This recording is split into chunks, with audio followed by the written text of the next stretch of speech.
Hi everybody and welcome to the Wild Ginger Running YouTube channel, live broadcast and podcast. Today we are talking to trail runner, coach and guide Kim Collison, who has just come 6th in the Monte Rosa Sky Marathon, and other accolades include breaking the Lakeland 24-hour fell running record in 2020, running 78 summits in 23 hours 43 minutes, which he actually helped Andy Berry to break last month, and he also still holds the men's winter Bob Graham record. So welcome, Kim. How are you doing today?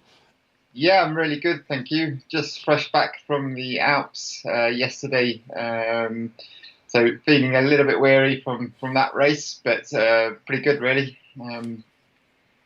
Awesome.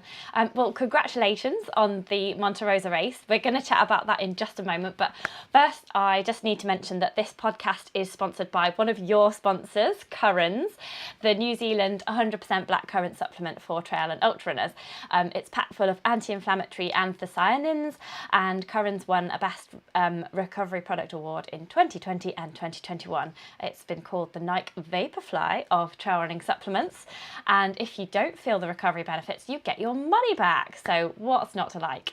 Obviously, it's not doing you any harm, Kim, which we'll get to in the nutrition part of this podcast and broadcast. But first, I want to just circle right back to the start, if that's okay, because it's really interesting. You started your career as an outdoor instructor working with young people at Outward Bound. How did you get into that, and what did you love about that? Oh, how did I get into Outward Bound? I guess it would have started with doing a kind of degree in outdoor education, with getting some qualifications in mountain leading and canoeing and kayaking, and then coming back from some travelling and working as a sort of dive instructor. The next natural progression was to land in the Lake District, and Outward Bound happened to fall at the right time, and then just met those things kind of collided. And I started my career at Outward Bound, which lasted a decade. Wow, cool. And what did you love about that? Because were you mainly working with young people there? Is that what they do, Outward Bound? Yeah, so helping trying to develop young people using journeying. So we'd take them out for 2 nights or a night camping, take them for a journey along Allswater on the canoes, throw in some gorge walking and some climbing, and all the time trying to encourage them to develop out of their comfort zone in some ways, and develop them in that way. So given that, it worked for a lot of kids in a different way from school. So it just with learning and raising aspirations in some senses. Yeah, and sort of showing them that it's not just academia as well. Like there are these other jobs that you can do or other hobbies that you can have. It's really amazing. I really respect anyone who's in the outdoor industry. And also that just giving some children that connection with nature. Yeah, it's sad, isn't it? A lot of the children were from inner city areas, Birmingham, London, Manchester, and their exposure to the outdoors was minimal. So just being part of that and sharing how we love the outdoors and the mountains and the lakes, and sharing that passion was a huge part. So hopefully encourages them to care for it more as well. Yes, yeah, because you can't really care for something that you don't know about or don't care about. Yeah. And so you were doing kayaking and biking and stuff back then. Was that how you got into the adventure racing world? Because that's how I know you. I've known you for like a decade or so from adventure racing. How did you start doing that? Well, I guess that started quite young, when I started doing some ace races as a late teenager. So that was kind of a 5-hour or perhaps a 2-day, lots of 5 different stages of orienteering, whether that's kayaking, biking, or running in a stage format. And then I was always watching on the Discovery Channel the big adventure races that lasted several days. I thought that's what I want to do. So I thought that too. And then I did some, and I was like, oh, it's a bit hard. No sleep. Oh my goodness. Yeah, just that joy of journeying through wild places and pushing yourself to your limits just appealed to my nature. So after training, you living in Allswater or working in Allswater was perfect. You had the lake for the paddling, you got all the trails for the mountain biking and fells for the running on, and it just was a natural progression into the adventure racing, and challenging and going to world championships as part of a 4-person team was a fabulous experience. Yeah, so it seems like teamwork and bringing out the best in people is part of your joy of being in the outdoors. But now you focus mainly on the running. Why have you dropped the biking and the kayaking? What draws you to the running side of things? I think my most joy comes from the flow and that you get from running, and that's probably why I kind of was the best at that particular sport out of the 3, and got the most reward from. And then I guess there's always a limiting factor of time and cost to adventure racing, and so running became much more affordable and was my favourite activity. So I kind of progressed and channeled into that more and more, and let the others slip over time. Yeah. Still really big grand adventures you can have while ultra running or running. Yeah, and it's not as hard, is it, to just put on a pair of running shoes and go running? Whereas adventure racing, I remember there was all the bike faff, the kayak faff, like actually getting a kayak, and it's like limited opportunities to paddle, and it was just a lot more things to think about. Like you'd forget your bike shoes or your helmet or something like that. Whereas running, just put on a pair of trainers. But you have to remember a sports bra if you're a woman. But apart from that, you're pretty much good to go, aren't you? Yeah. Pretty much. Maybe a waterproof up here in the Lake District. Oh yeah, yeah, and some snacks. And so, with your running, you've broken various records like the Paddy Buckley, the Lakeland 24-hour, and you still hold the Winter Bob. And you've been British trail running champion that you were in 2014, and you won the Lakeland 50 as well. Is there a particular achievement that you're most proud of, or is it just the next one that comes? I guess there's 2 that stick out for me. First would be running at World Championships for Great Britain in 2015 in Annecy, and winning that team bronze medal. That was a real proud moment of my sporting career. And then the other one that would stand out would have been breaking the 24-hour fell record that had stood quite a long time at that point, and adding a top and making it 78. Yeah. Just in that 2020 COVID year was a standout as well. Yeah, that was fantastic. And I think even more of an achievement is then helping Andy Berry to break that time. So he didn't add an extra summit, he just did it in a little bit quicker time, didn't he? So kind of joint, really, aren't you? I just think that is a really good achievement as well, and that's sort of the ethos of fell running, isn't it? That you help the next person along. I think that's just really nice.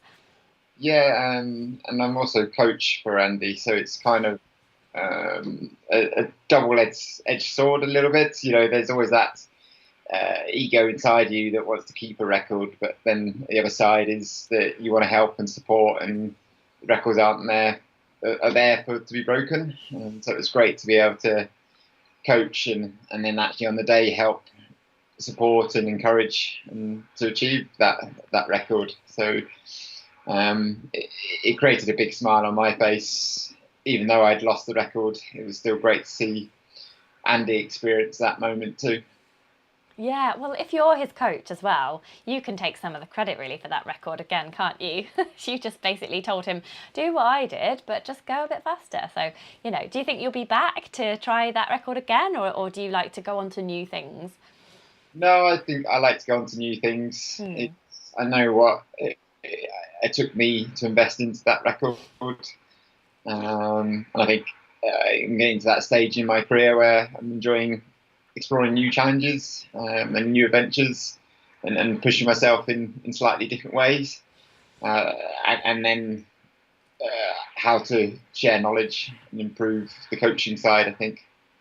Yeah, yeah. Oh, that's really interesting. It's interesting what makes different people tick, because some people go back and do things again and again and again, don't they? But yeah, I'm very much with you. I like to do new things, and I don't mind what the time was on that thing. I'm just like, well, it's next one now. That's very much like the adventure racing sort of outdoor instructing sort of vibe, isn't it? To do new things and explore. Yes, yeah, Yeah. definitely the sense of adventure is key for a lot of my races. There's only a few that I go back to, and that's usually where I failed or not had the success that I have to go back and see if I can make things right.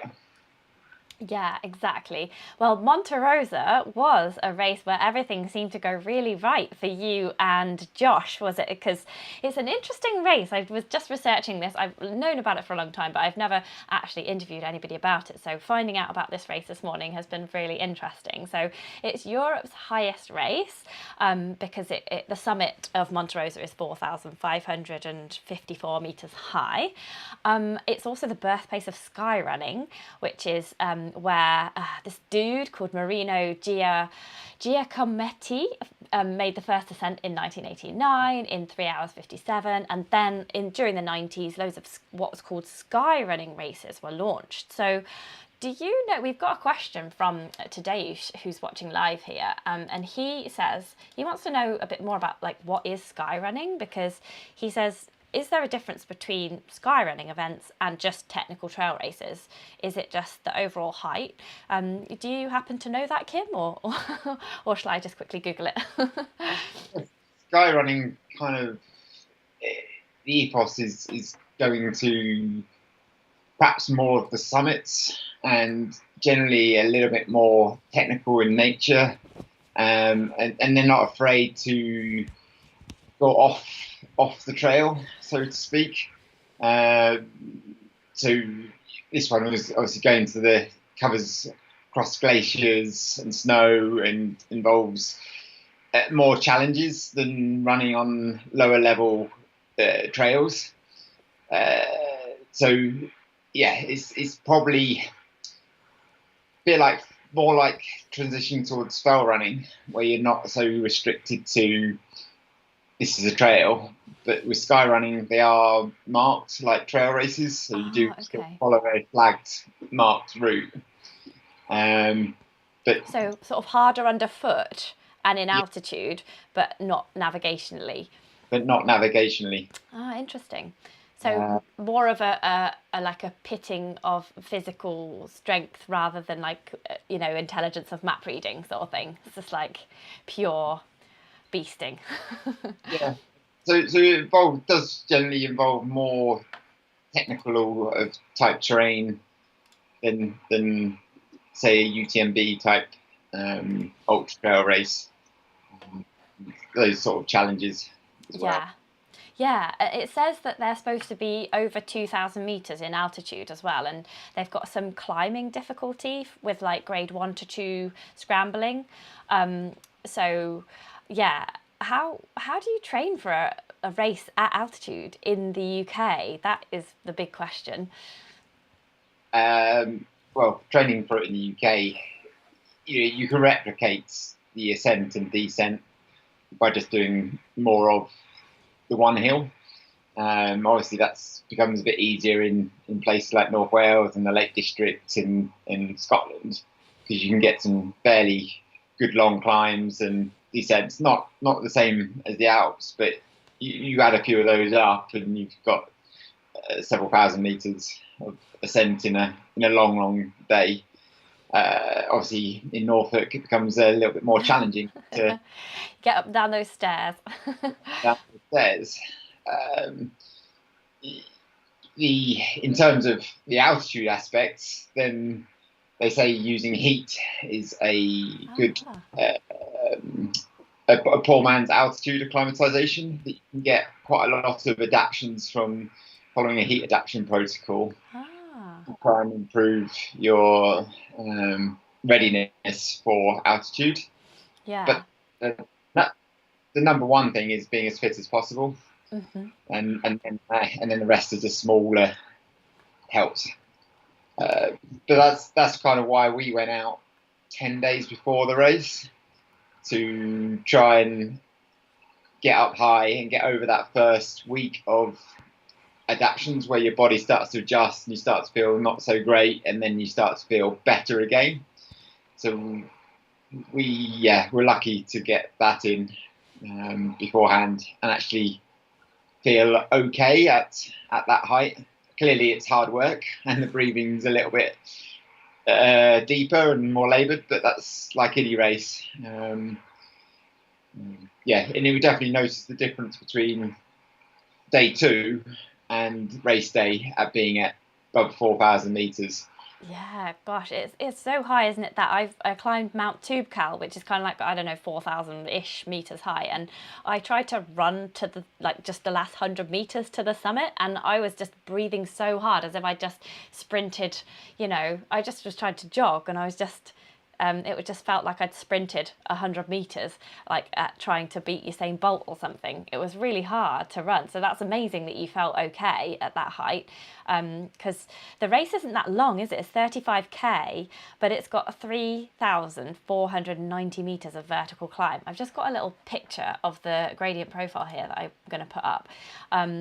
So it says on this that it's got a vertical climb of 7,000 metres, but then in the actual race blurb it says that it's 3,490. So I don't know if they mean up and down by that. They mean up and down. Yeah, okay, so they mean vertical and ascent and descent there. That confused me. And I noticed that you guys were actually the first British team, you and Josh Wade. So all the rest were Italians who presumably can maybe train there or train at that kind of similar altitude. So that's just fantastic. And I only noticed 2 British teams even finished. I don't know if more entered, but that's amazing. You did it in 5.5 hours, and the winners, they took 4.5. But yeah, it just looked absolutely incredible. You have to run it in pairs though. So you were with Josh. Why do you have to run it in pairs? Well, it's kind of a very niche event, and probably only known if you know skyrunning that well, that this event kind of exists. The reason you have to go up as pairs is because above a certain height, you're then going across glaciers. And so you have to be roped together so that if one of you would happen to fall down a glacier, or down a crevasse, sorry, you get the other ones there to stop you falling and going too far. And on the day, there's lots of guides and marshals out on support to help with any sort of rescue. And you also had to wear harness, helmets, micro spikes, to have the right equipment to be able to travel across that type of terrain. And at certain points, they put in some fixed line ropes where you had to clip on like Via Ferrata style, so that if you were to slip on that steeper slope, you're only going to go to the next little clip. Just basically from a safety perspective, you need to do it as a pair. Yeah. So did you and Josh train a lot in the UK together to sort of see how you worked as a team? Not too often. Occasionally we've been out for some long runs together, and we know we're fairly similar in terms of ability and ascending and descending skill. My problem is more about the age factor now. That Josh is 28 and training and recovering like a 28-year-old, full of confidence. And I'm now a master, and trying to keep up with Josh was my hardest challenge. But in a pairs race, you always know that someone's going to be slightly better than the other, and one of you is going to have a harder day than the other. And that was definitely me at the race. Yeah. Oh, well, maybe there'll be a masters team next time. Maybe. And Tracy, who's just signed in to watch, so I'll ask her a question now. She just said she's missed the beginning, but she's here now. She says, what is Kim's choice of race vest and shoes and poles? Did you use poles on the Monte Rosa race? Yes. yeah, we had to have poles. I usually use a pair of Lecky micro trail poles because I like the clip-in system, and they're fairly light, so they're kind of my normal go-to. Actually, for this race, I use some hand loops that were just. I thought that'd be easier for the snow conditions. The pair I had. And what was the second part of the question? Shoes and vest. Shoes, I used the Sportiva Cyclone Gore-Tex ones because they have the integrated gaiter. Are they like a bootie type thing with a zip up? Yeah. Like a bootie that zips up, and so they've got that overcover come close around the ankle. So that was really good for the snowy conditions or winter conditions, and helping keep your feet dry and warm. And they've got really, really good grip. So they were kind of the perfect shoe for this race for me. And vests, I just had one of the Sportiva ones, one of their two that they produce. Yeah. As we only had to travel really light for this race, just because of the support that was on the route. In training, I was using a Ultimate Direction, like a 30-litre bag that I could carry a lot more warm clothes and climbing equipment and for that side of things. Yeah. Did you have to train like wearing your harness then, presumably, because you don't want to get to race day and then it chafe you for 5 hours? Yeah, no, that was we did a few mountains beforehand in part of our acclimatization. We did Mont Blanc, Castor, and Aiguille de Tour, and the Grand Paradiso. So we were getting used to being roped up together and getting used to wearing the harness and moving fast. However, we hadn't practiced with the running from the early stages, like the first 1,000 meters, where there's definitely no snow and it's more like a normal trail race. Yeah. In the Alps, that was totally new, but luckily the harnesses were pretty designed for moving fast and light. The Petzl harness that I was using was good for that and had no issues with chafing. I think part of it is you had to wear long tights as well, so you're not like in shorts just because of the height. Yeah, so it's not like dangling around you, chafing away. Yeah, oh, that's good. It's funny. I'm just thinking, like, you know, when you're running in the harness and all the micro spikes and all that equipment, it just reminds me of swim running, where you have to sort of run with a wetsuit kind of half down, and then like a little float attached to your ankle that you put between you like a pull buoy. Yeah, it's funny, isn't it, how the two sports sort of combined, the climbing and the running there. And we've got some very keen live viewers. Tracy says, who you just answered the question of, she said, I just bought some Lecky poles and tested them last weekend, so she's pleased about that. And Severine, who's also watching live, says, sounds like you are ready to go sky running, Tracy. And Maria... Maria's exclaiming about the climb. She thinks that's incredible. You know, the picture that I put up of the gradient profile. And today says, he did 1,070 meters, and that took everything out of him the other day. So everybody's very impressed with you here, Kim. And so let's move on to nutrition now. It was a race that took just over 5.5 hours. So what do you eat like the night before? Like, I'm going to cover breakfast and during and after, but first of all, let's just get a sense of like what you eat the night before or the day before, maybe. Kind of my night before is what my kind of go-to is actually gnocchi, a plain. Oh. Kind of potato dumpling with a plain tomato sauce. So I'm just trying to ram in the carbohydrate and keep it fairly simple, so I'm not putting too much fibre into my diet. So trying to avoid stomach issues the following day and fill my muscles with as much sugar as possible. Okay. Then my normal morning beforehand would be a little bit of oatmeal porridge, and that would be my main go-to. Sometimes it would be plain white bread with some Nutella on. Something just to pop up the last bit of muscle glycogen or liver glycogen before the race, because you're going to be in a 5.5 hour race. You're going to be zapping through that sugar levels in your body very quickly. Yeah. And do you follow any special diet at all? Like, are you a vegan or vegetarian, or do you try to sort of like eat kind of plant-based with the odd fish in there?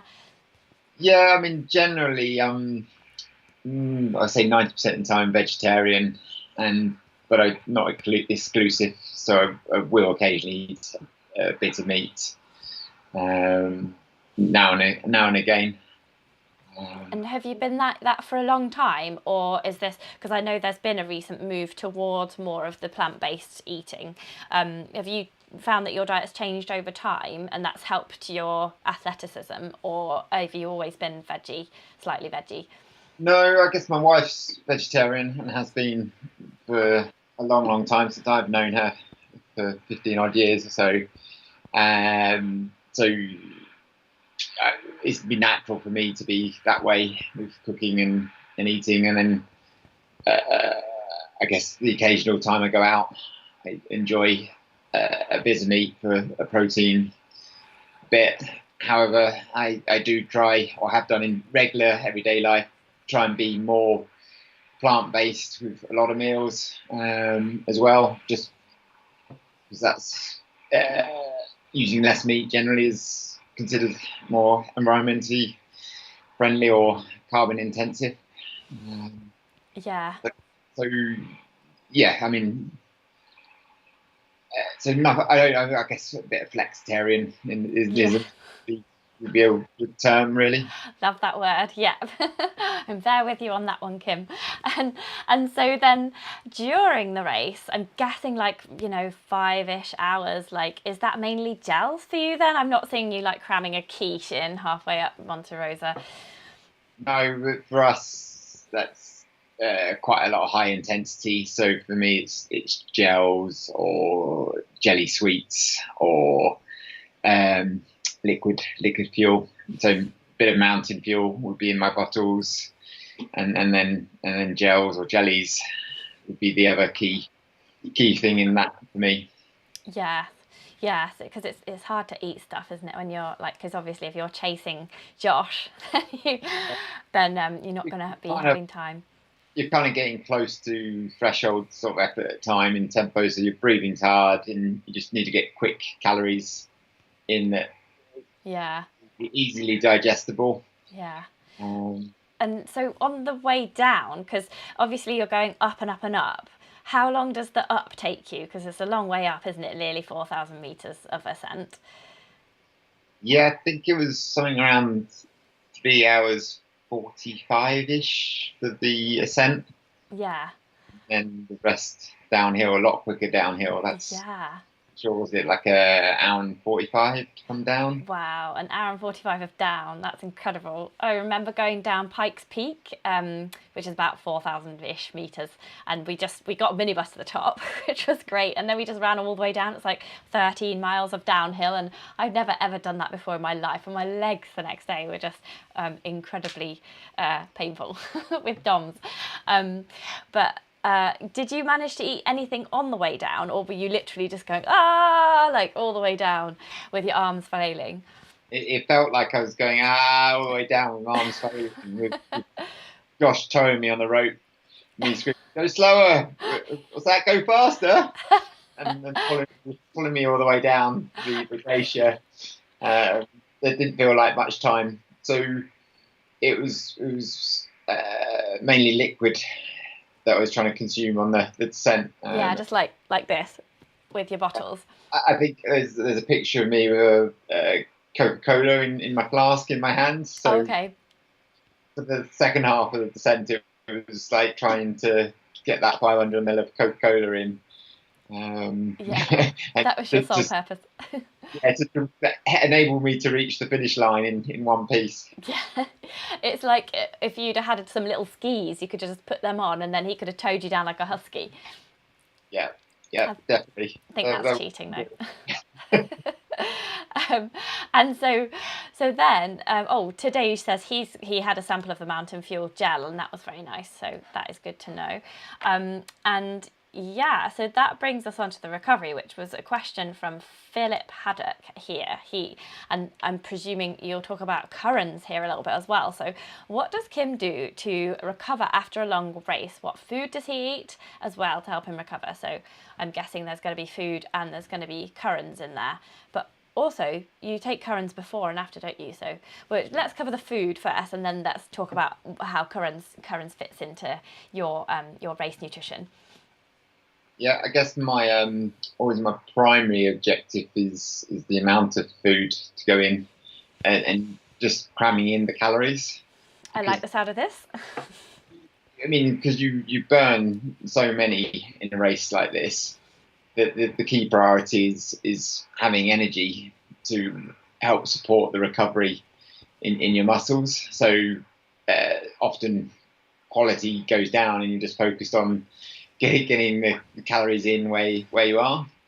Clearly, then there's a focus of, am I getting some proteins in there?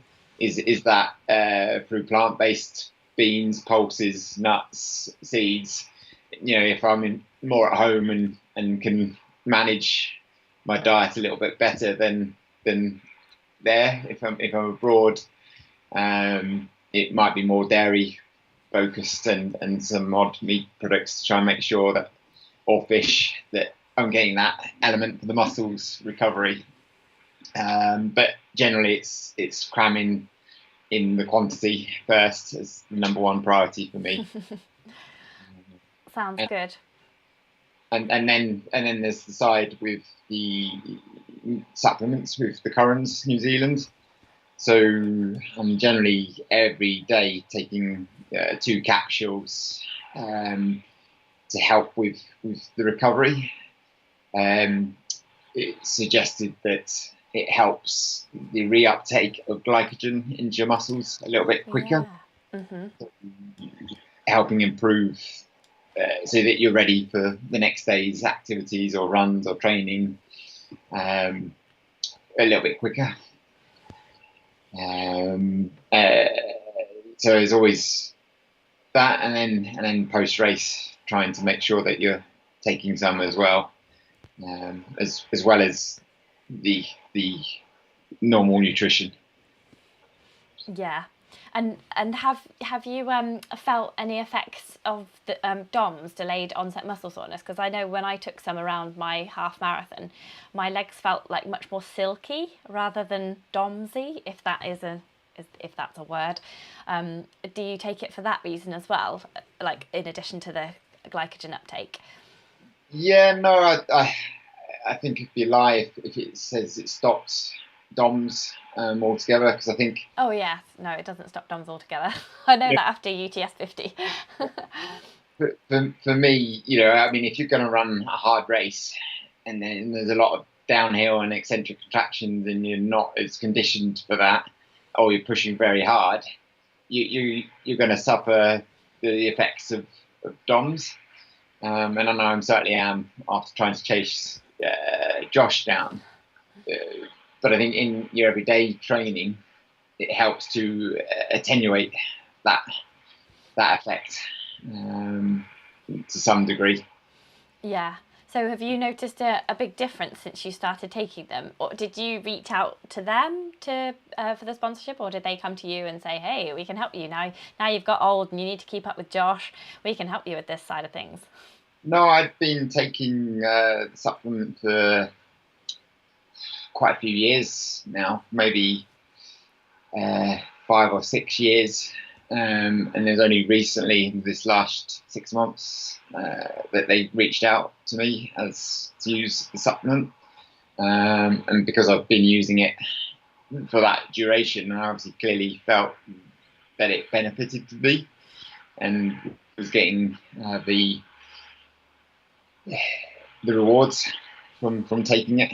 So it seemed like a natural partnership in a Yeah. sense that I already believed in it and was using it, so it made sense to pair up as being sponsored.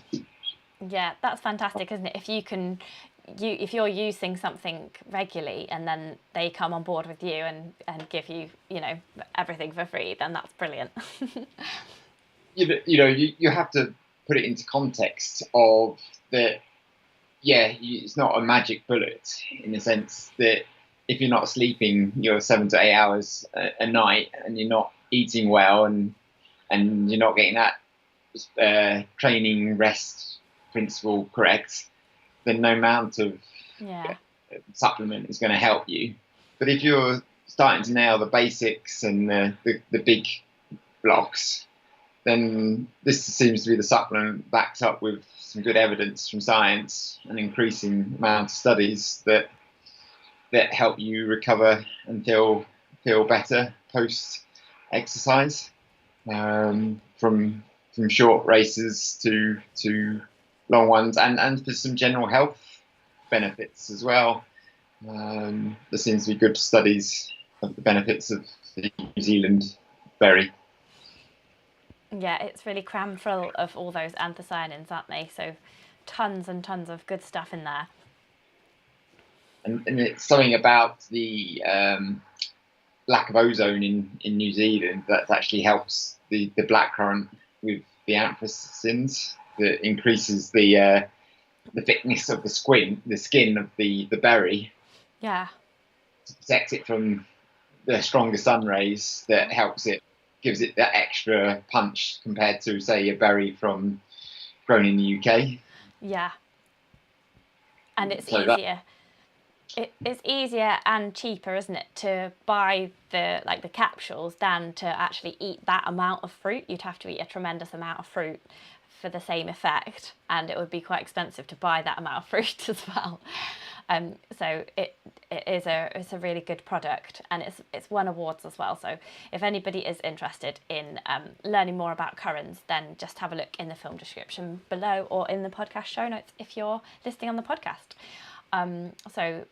Thank you, Kim, for that information about CurraNZ. Congrats on the Monte Rosa Sky Marathon. I just also want to touch on the fact that you are a coach. We did speak about that a little while ago, about helping Andy Berry break your own Lakeland 24-hour record last month.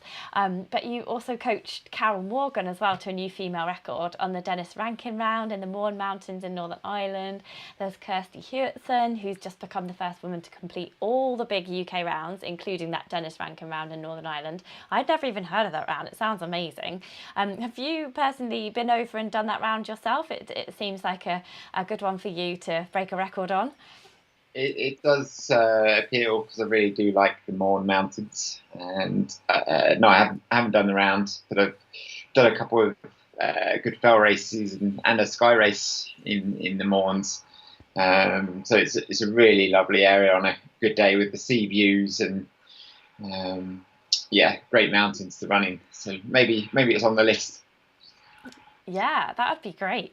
And what do you enjoy most about the coaching then? Because obviously you've got your own training, but what is it about a coaching that gives you the same enjoyment of the running in the hills?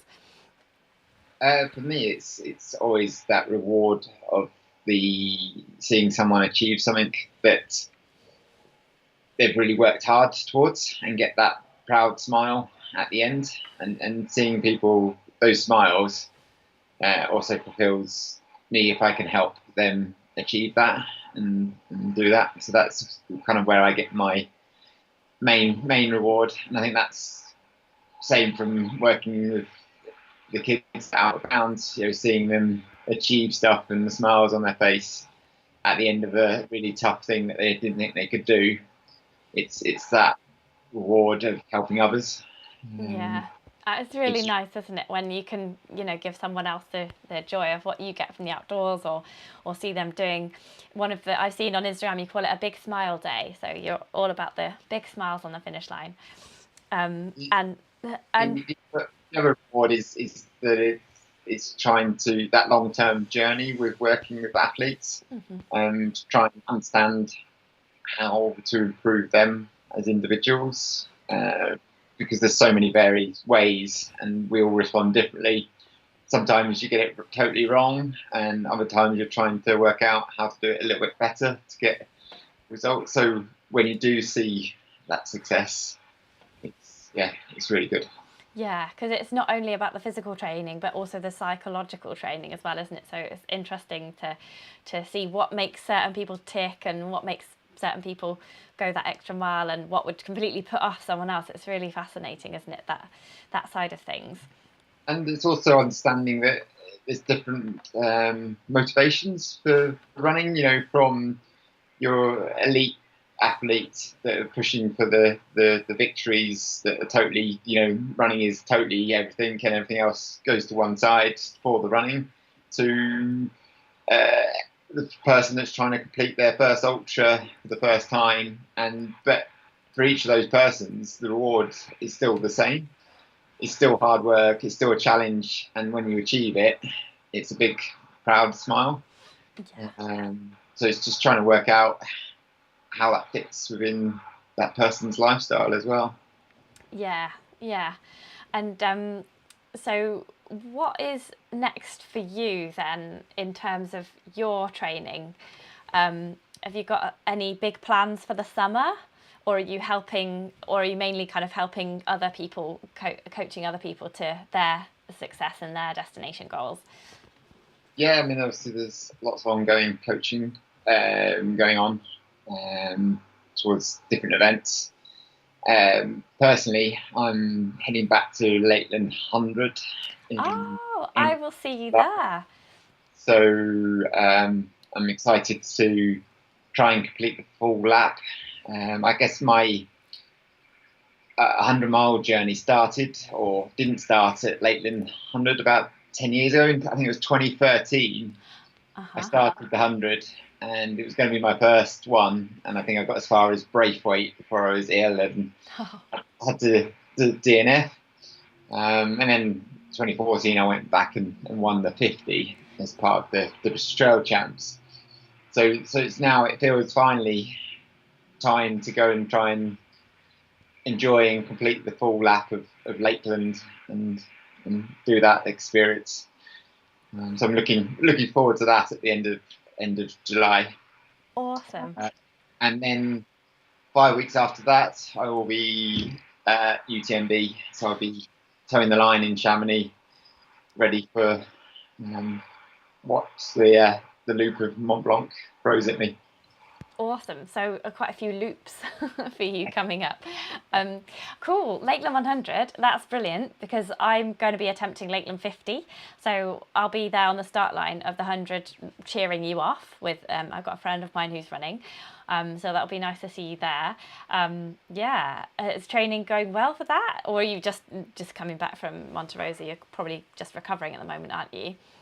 Just a little bit of recovery at the moment, but I guess the Monte Rosa race and then the Scarfell Sky race and the last few weeks are all part of the training block towards the ultra. So it's trying to choose which races are important and which are more about enjoyment and training. Yeah. So generally I'm feeling fit and well, and the results show that I'm in fairly good shape, so it'd be exciting to see how it goes. Yeah, and will this be the first time you've run a full 100 miles then, or have you done 100 before in various other things? I've done many 100 miles, obviously, since that point, from the Arc of Attrition 100 to I've done UTMB before, and recently I've been running 100 miles as I've been attempting to try to ride 200 and only getting to 100. So I'm very well versed at running 100 miles. Brilliant.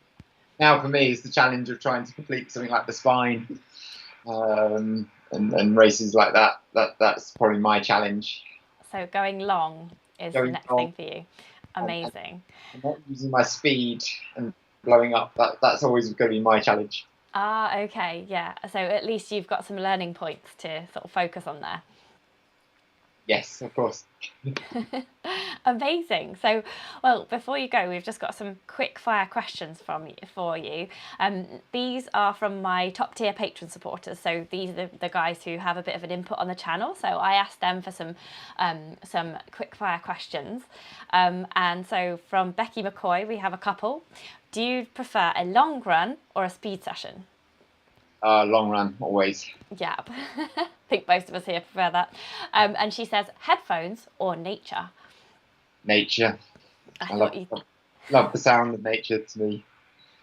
I thought you'd say that.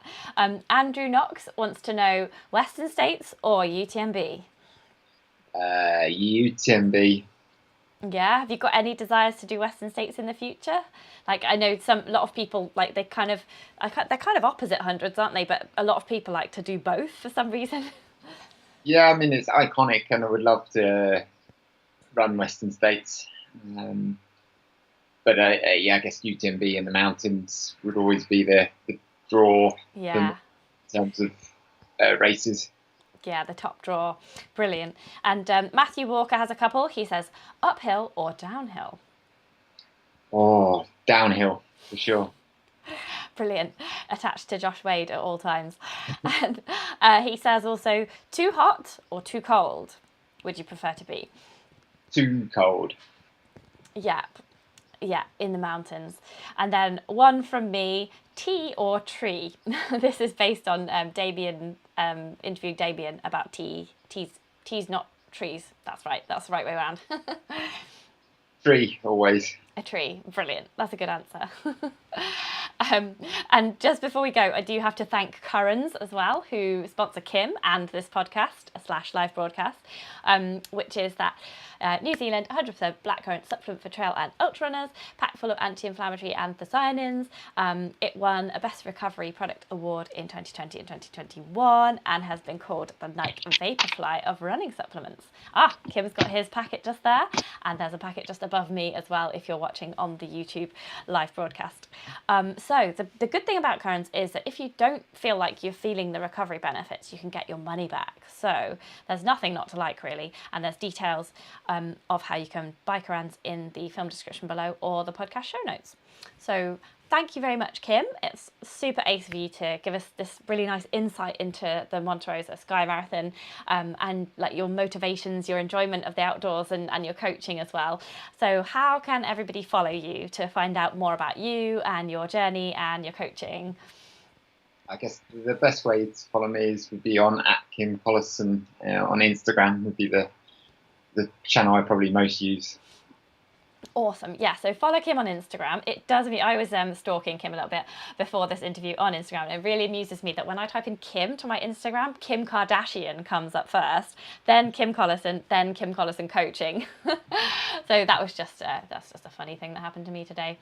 Second famous Kim in the world there. Yeah, you're the second famous Kim. Yeah, that's brilliant. But yeah, thanks, Kim. It's been great to chat to you. And I look forward to seeing you on the start line of the 100 in July. Looking forward to see you in Coniston. Yes. I think you'll probably beat me, having run twice as far. Yeah, brilliant. Fantastic, Kim. Thank you so much and good luck for the rest of your year of racing. Thank you. Goodbye. Bye, guys.